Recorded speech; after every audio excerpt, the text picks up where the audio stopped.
Isang panibagong umaga ang sa ating pinagpala. Malinaw na isip, buhay at panibagong lakas.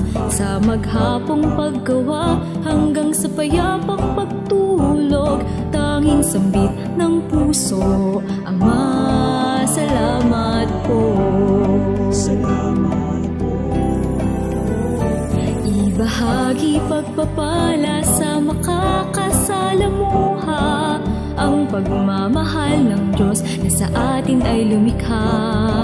At sama-samang sambitin na may galak sa puso.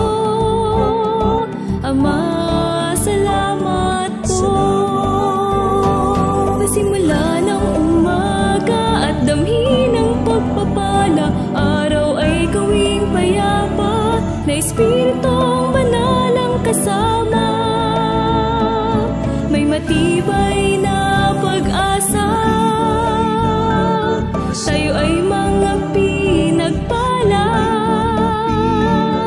na tanging sambin ng puso. Ama, salamat po.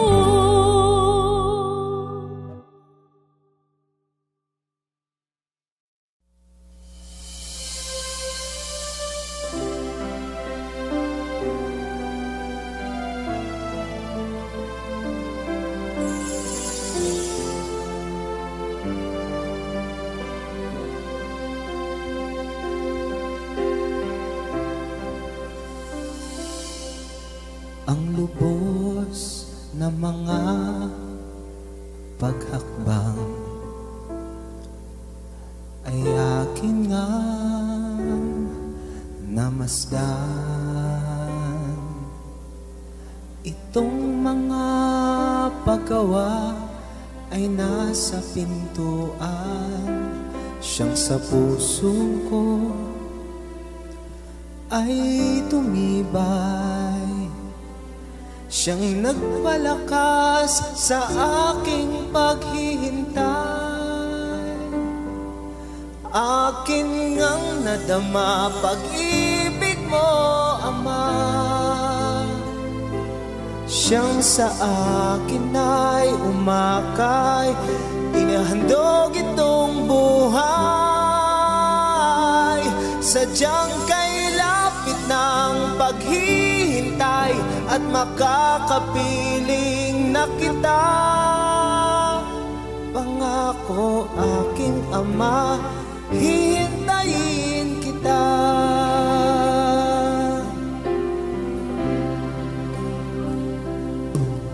Akin na nga nababatid,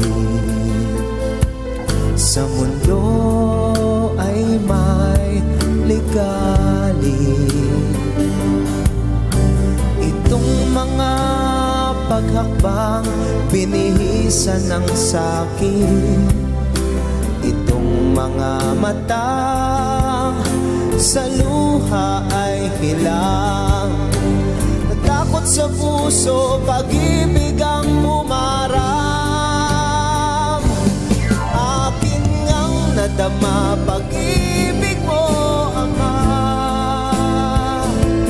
Siyang sa akin ay umakay, ihandog itong buhay. Sadyang kay lapit ng paghihintay at makakapiling na kita. Pangako aking Ama, hihintayin kita. Ako ngayon ay pagsama sa tahanang kay ganda. Pangako aking Ama, hihintayin kita.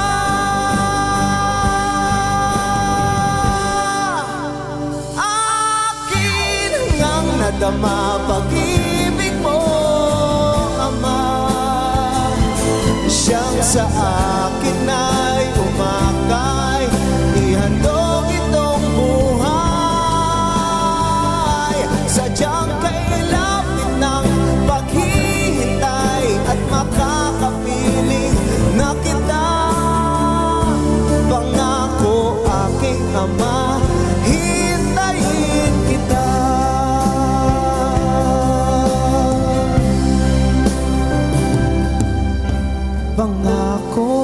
aking ama, hintayin kita.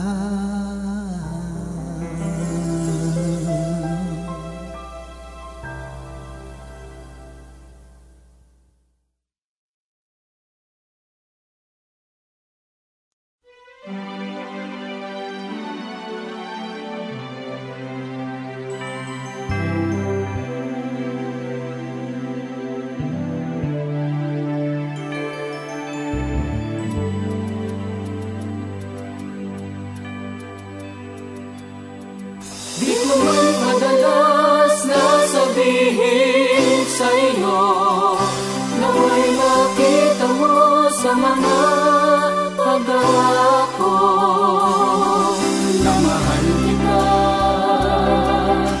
mahal kita, mahal kita.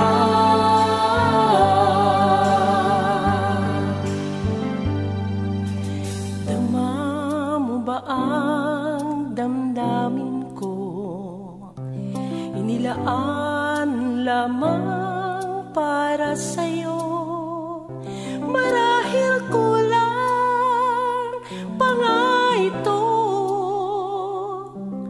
kung itutumbas sa dakilang pag-ibig mo.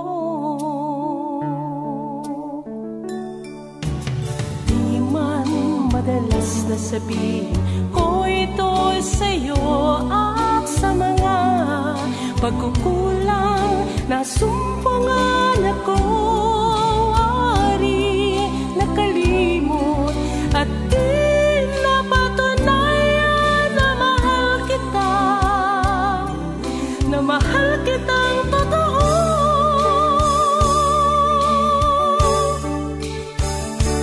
Narito ako ngayon, umaharap sa'yo. Nais kong isigaw sa buong mundo na ika'y mahal ko, nawa'y makita sa mga paggawa ko, na mahal kita, mahal kita, ama ko.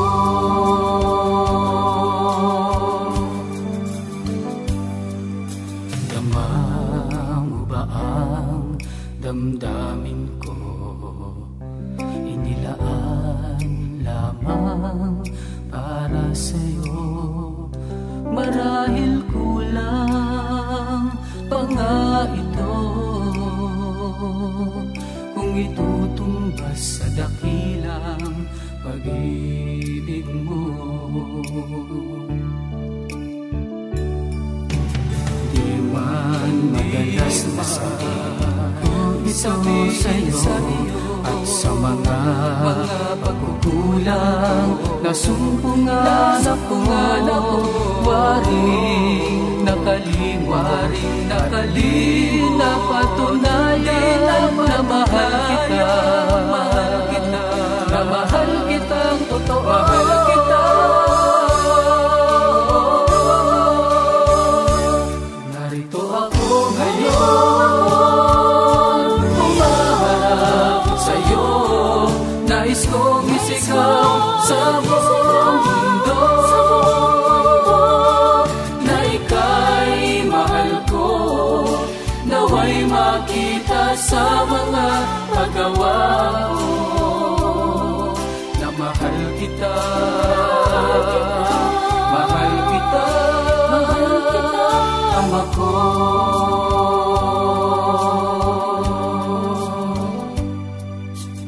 Dama mo ba ang damdamin ko? Inilaan lamang para sa'yo. Marahil kulang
Kapayapaan po ang sumaating lahat. Elder Ryan Bernabe po, isa sa mga lingkod ninyo sa kabanal-banalang Iglesia ng Diyos kay Kristo Jesus. Sa araw po na ito, hindi lamang isang magandang araw ang pinagkaloob sa atin ng Diyos, kundi isang pinagpalang araw. Blessed, sapagkat may mga kaibigan at kapamilya tayo na nagmamahal at nagpapahalaga sa atin. Sila ay kaloob ng Diyos upang ipaabot niya ang kanyang pagpapala at biyaya para sa atin. Hindi lamang ng mga bagay na material. Ang mga kaibigan, kapamilya natin ay kasangkapan din po ng Diyos upang palakasin ang ating espiritu. Sila din ang kadalasang inspirasyon natin upang ipagtagumpay ang maraming bagay sa buhay na ito. Higit sa lahat, ibinigay sila ng Diyos upang pagpadamahan natin ang pagmamahal at pagpapahalaga na nagiging katunayan ng pagmamahal at pagpapahalaga natin sa Panginoon. Kaya tayo na po, ating pag-alabin pa ang ating pagmamahal, magsama-sama tayong matuto sa Panginoon, dito lamang sa Blessed Day. Simula ng umaga at damhin ng pagpapala, araw ay gawing payapa, na Espiritong Banal ang kasama. May matibay na pag-asa,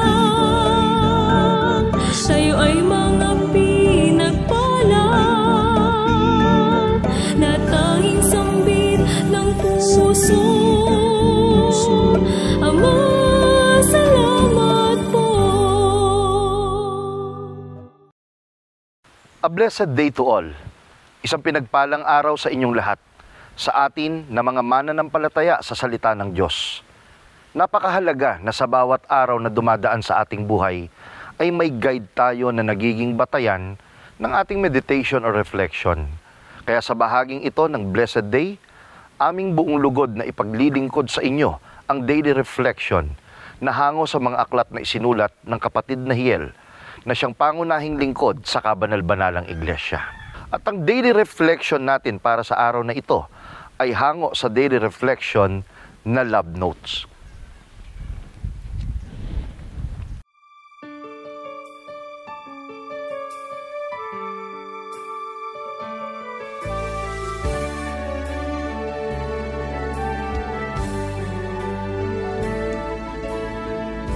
Hear, my child, and be wise, and direct your mind in the way.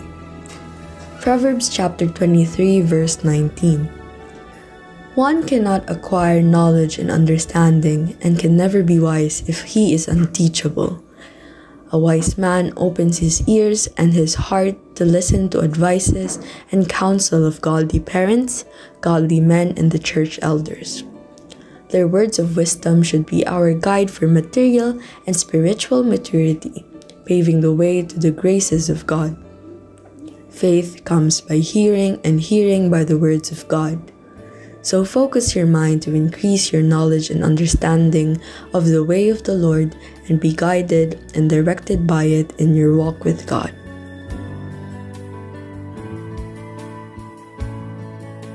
Makinig ka, anak ko, at ikaw ay magpakatalino, at iyong patnubayan sa daan ang puso mo. Kawikaan 23 at 19. Walang tsansa na matuto at magkaroon ng unawa ang sino mang umaayaw na maturuan. Ang tunay na matalino ay yaong bukas ang pandinig sa pakikinig at handa ang puso sa mga pagpapayo, lalo na ay ng mga kasangkapan ng Diyos sa kanyang iglesia. Ang mga salita ng mga lingkod niya ay karunungan, gabay sa pag-unlad, hindi lamang ng pamumuhay espiritual, kundi maging ng pamumuhay sa sanlibutan ito. Sa pagdinig sa mga salita ng Diyos, sa pagkasangkapan sa kanila, nabibigyang daan natin ang biyaya ng Diyos. Kaya't hangarin na lumago pa sa kaalaman at unawa sa daan ng Panginoon, at gawin nating gabay ang mga ito. Sa ganitong paraan ay masasabi natin, lumalakad tayo na kasama ng Diyos.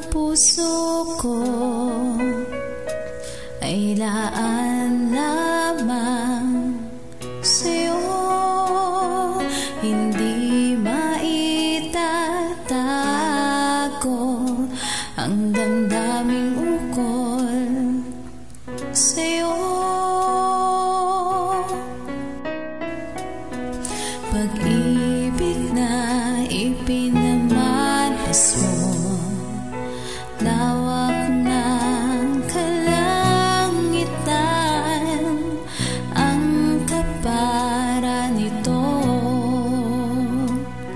Hindi masukat, hindi malirik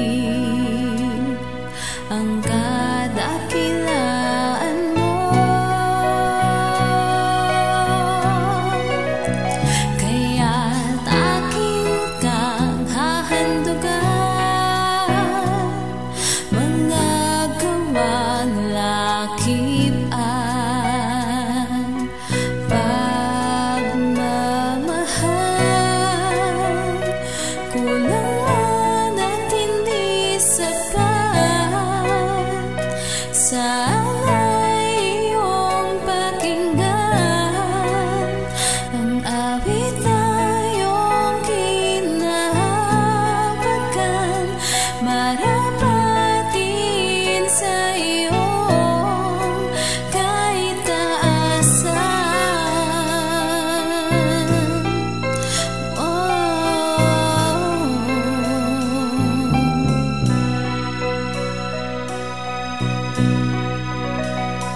Ang awit ng puso ko ay laan lamang sa'yo, hindi maitatago ang damdaming ukol sa'yo. Pag-ibig na ipinamalas mo, lawak ng kalangitan, ang kapara nito. Hindi masukat, hindi malirik ang kadakilaan mo. Kaya't akin kang hahandugan, mga gawang lakip-an, pagmamahal. Kulang man at hindi sapat, sana'y iyong pakinggan ang awit na iyong kinahawakan, marapat din sa iyong kaitaasan.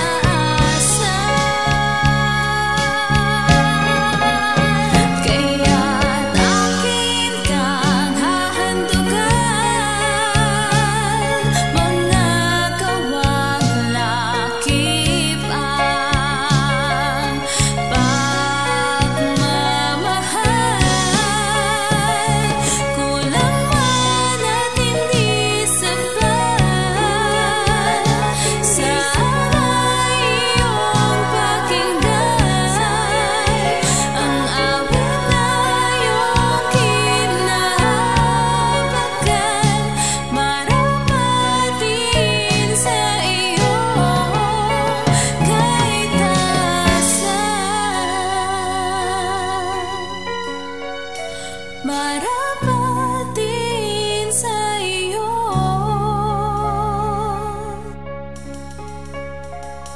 kaitaasan.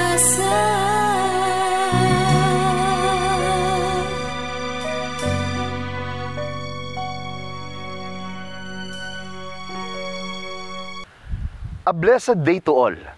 Kayo po ay kasalukuyang nanonood ng programang ipinaglilingkod ng Kabanal-Banalang Iglesia ng Diyos kay Kristo Jesus.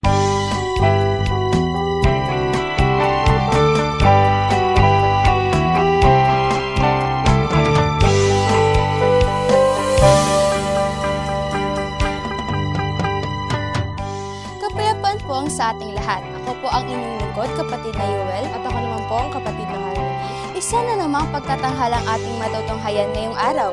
Dito lamang sa Youth Worshiping God, Heroes of Faith Youth Edition.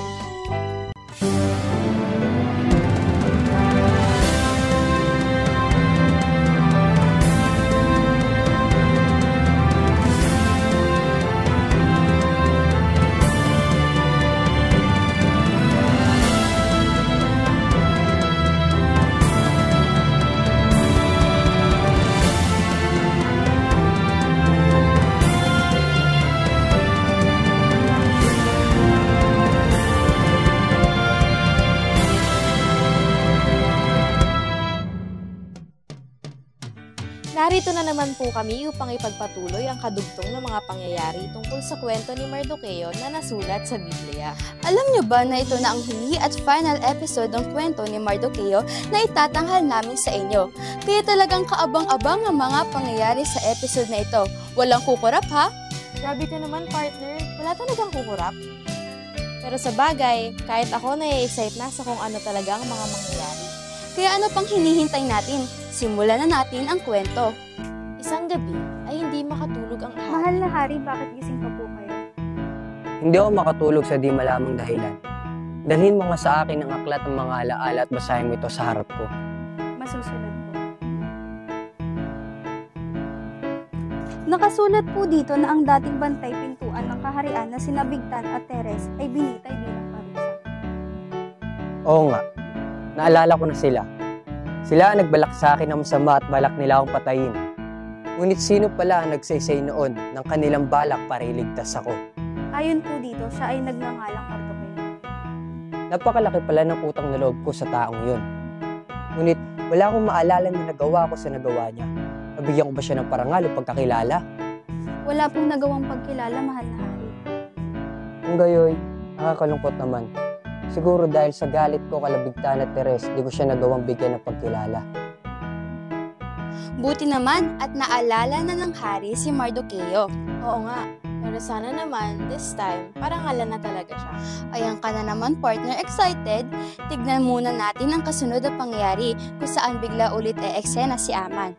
Pumunta siya sa hari upang sabihin ang mungkahing pagbitay kay Mardoqueo sa ginawa niyang bitayan dahil hindi nga yumukod si Mardoqueo sa kanya. Galit na talaga ako sa Mardoqueo na yan. Kailangan ko nang sabihin sa hari na kailangan na siyang bitayin. Mahal na hari! Mahal na hari.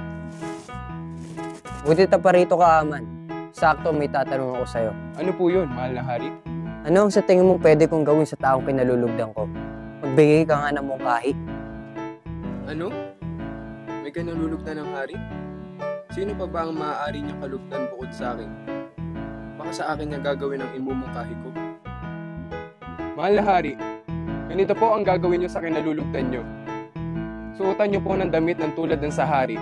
Putungan niyo po sa ulo niya ng putong niyo bilang hari. Kung maaari ay, isakay niyo sa kabayong sinasakay ng hari. At ilibot sa buong bayan ng pinakamamahal na prinsipe habang itinatanyag at isinisigaw ang kanyang pangalan. Gusto ko ang iyong mungkahi.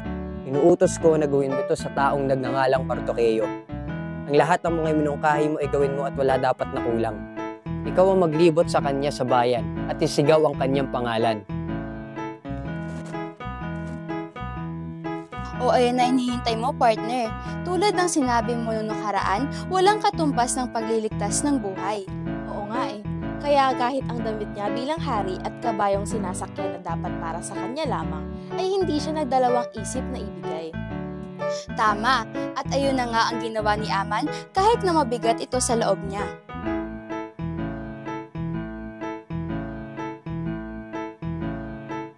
Ito si Mardoqueo. Siya ang kinalulugdan ng hari.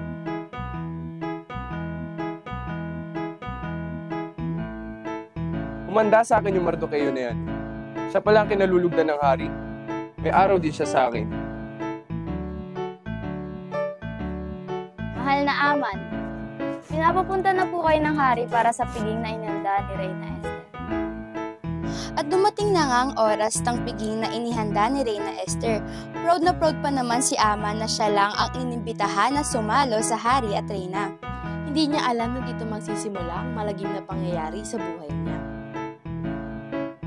Reyna aking mahal, maaari mo nang sabihin ang iyong hiling. Kahit ano, kahit kalahating itong kaharian ay ibibigay ko, basta para sa'yo. Aking mahal na hari, kung ako'y totoong nakalulugod sa'yo, ang aking hiling ay iligtas mo ako sa taong gustong pumatay sa akin. Ano? May gustong pumatay sa'yo? Sino siya? Nasaan siya? Sino ang nangahas na magbanta ng ganyan lalong-lalo na sa'yo? Oo, aking mahal, sa akin at sa aking buong lahi. Ito'y kautusan, ngunit ayaw ko ring malungkot ka kung ikaw man ay mawawala sa piling ko. At ang masamang taong ito ay si Aman. Hintayin mo ako rito.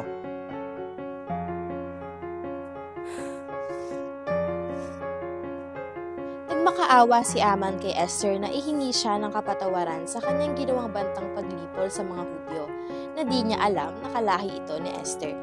Dahil na din sa hindi ito inihayag ni Esther simula pa lang. Ayon sa bilin ni Mardoqueo hanggang sa maging reyna siya. At alam ni Aman na talagang magagalit sa kanyang hari at hindi ito makakatanggi kay Esther. Reyna, magmamakaawa ko sa'yo. Hihingi mo ako ng tawad sa hari upang hindi niya ako bitayin. Aman, nakuha mo pang daanin sa dahas ang reyna sa harap ko. Hari, narito pang ginawa ni Aman na pitayan para kay Mardoqueo. Si Aman ang dapat bitayin dyan.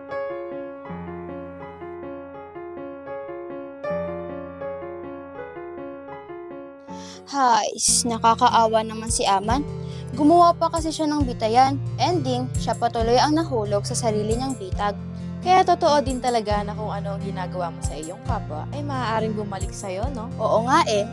Pero pasalamat na lang din at nailigtas sila Mardoqueo, Esther at ang buong lahi ng Hudyo sa tuluyang paglipol. Mabuhay si Mardoqueo. Mabuhay si Esther. Ayan siguro ang sinisigaw ng mga Hudyo, no?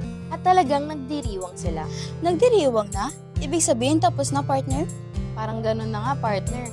At least, happy ending, di ba? At alam mo ba na tuluyang binigyan ng buong karapatan si Mardoqueo bilang isang hari? Siya ang pumalit kay Aman at isinuot sa kanya ang singsing ng hari na katumbas ng pagbibigay ng kapangyarihan na gumawa ng kautusan sa buong kaharian. Ipinatawag ko kayo dahil simula sa araw na ito, ang nagngangalang Mardoqueo ay aking binibigyan ng buong kapangyarihan upang gamitin ang singsing na ito bilang tanda ng pagtitiwala at pagkilala sa kanya. Ano man ang kanyang kapasyahan ay walang dapat makasuway rito at kilalanin siya gaya ng pagkilala sa hari. At dyan na nga po nagtatapos ang pagtatanghal tungkol sa kwento ni Mardoqueo. Sana nagustuhan nyo at marami kayong aral na natutunan. Sobrang dami kong natutunan, partner. Malinaw sa mga nangyari sa kwento ang mga aral na talagang tatatak sa isip at puso maging ng ating mga tagapanood. Una na nga dyan ay ang aral na, una, kinikilala ng hari ang mga mabubuti na ating nagagawa. Tulad ng ginawa ni Mardoqueo noong una na pagliligtas sa hari, ito ang naging dahilan upang parangalan siya ng hari. Kagaya ng kanilang aklat ng alaala, tayo rin ay may aklat ng mga gawa na natatala doon anuman ang ating ginagawa. Hindi man natutumbasan ngayon ng iyong mga pagsisikap at kung minsan naisip mo kung worth it pa ba, huwag ka lang mapagod na gumawa ng mabuti dahil tulad ni Mardoqueo ay kikilalanin din ng ating hari bilang Diyos na kataas-taasan at tayo pararangalan niya sa kanyang takdang panahon. Pangalawa, huwag angkinin ang karangalang hindi para sa atin. Sa pagkaakala ni Aman na siya ang kinalulugdan ng hari ay naghangad siya ng pagpaparangal na hindi para sa kanya. Sinabi niya sa hari ang mga gagawin na akala niya ay para sa kanyang sarili upang papurihan sa buong kaharian, na ang kinahantungan ay para pala sa kanyang lubos na kinagagalitan na si Mardoqueo. Totoo nga na ang nagpapakataas ay mabababa at ang mga nagpapakababa ay itataas. Isa pa nga sa mga aral na dapat natin matutuhan ay ang tinatawag din naman ng karamihan na golden rule. Panghuli, do unto others as you would have them unto you. Huwag mong gawin sa kapwa kung ayaw mong gawin sa iyo. Dahil totoong maaaring bumalik sa atin anuman ang ating ginawa o gagawin sa ating kapwa. Kung ito man ay mabuti o kung ito man ay masama. Tulad ni Aman na naggawa ng pitayan para kay Mardoqueo, ay hindi niya inaasahan na ito pala ay nakalaan para sa kanyang sarili. Kaya na anuman ang ating gawin sa kapwa ay marapat na ito'y mabuti lamang, upang tiyak na mabuti lang din ang gawin nila sa atin. Ay, wait. Ang ganda naman dito. Uy, partner, nasaan tayo? Ganito pala feeling kapag nasa kwento, no? Ang ganda naman ng suot mo. Thank you, partner. Ikaw din. Para kang may kamukha. Si Reyna Esther. Ito talaga. Tara na, magpapaalam pa tayo. Bago po kami magpaalam, maraming salamat po sa patuloy na pagsubaybay mula una hanggang huling episode ng kwentong ito. At dito na po nagtatapos ang aming pagtatanghal. All cast, pasok! Dito lang yan sa Youth Worshiping God! Heroes of Faith Youth Edition! Paalam at peace pa!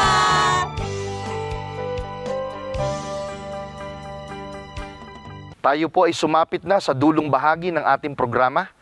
At bago po ang pansamantalang pagtatapos ng programang ito, tayo po ay mag-uukol ng isang panalangin upang ating hingin ang patuloy na pagpatnubay at pagpapala ng Diyos sa mga kasunod pang oras ng araw na ating lalakaran. Inaanyayahan ko po kayo na pumikit at sama-sama nating ipaabot sa ating dakilang Diyos ang ating panalangin. Aba, Panginoon po naming Diyos, nagpapasalamat po kami muli sa iyo sa pagkakataong binigay mo upang magawa namin ang kalooban mo sa ganitong paraan, ang makapaglingkod kami sa lahat ng aming kapwa, maging sa amin pong mga kapatid.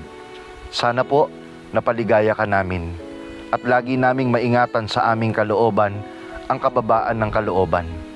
Maging hangad lamang namin palagi ay mahayag ang iyong kalwalatian, ang kalooban mo sa lahat ng mga tao.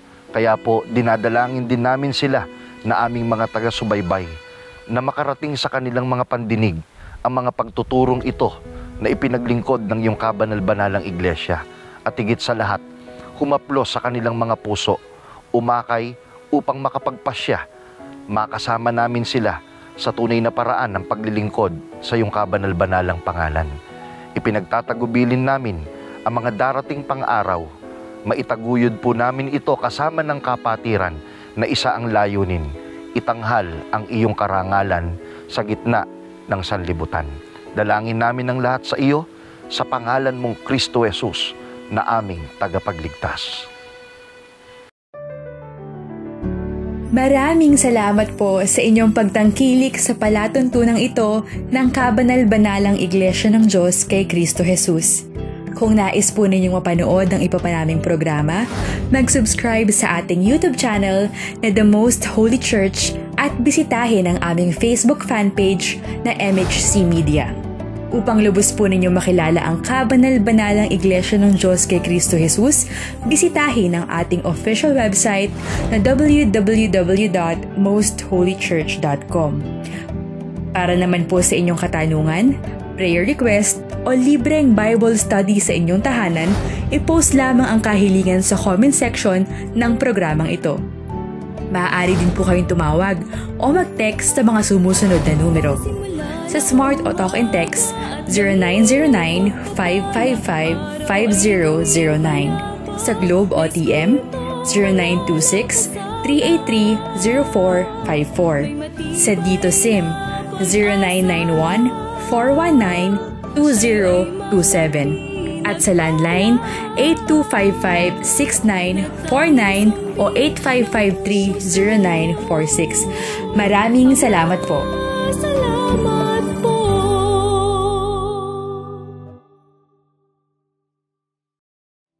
Sana po ay patuloy niyo po kaming samahan sa mga kasunod na pagtatanghal ng programang Blessed Day. At sama-sama nating muling tanggapin ang araw na pinagpala ng kataas-taasang Diyos. Muli, ito po si kapatid na Ryan Bernabe para sa programang Blessed Day. Hanggang sa muli po nating pagkikita, isang pinagpalang araw po sa ating lahat. Let us all have a blessed day.